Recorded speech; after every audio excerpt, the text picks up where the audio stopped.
Hi friend नमस्कार। आशा करछि आपण माने समस्त भल थिबे।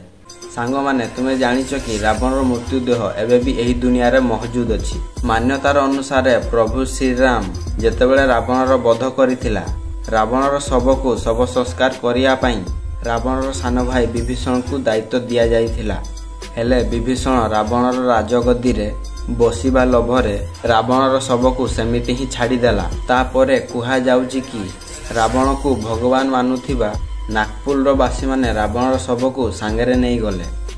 सेमाने चाहुथिले कि रावण को पुनर्जन्म देवा पाई।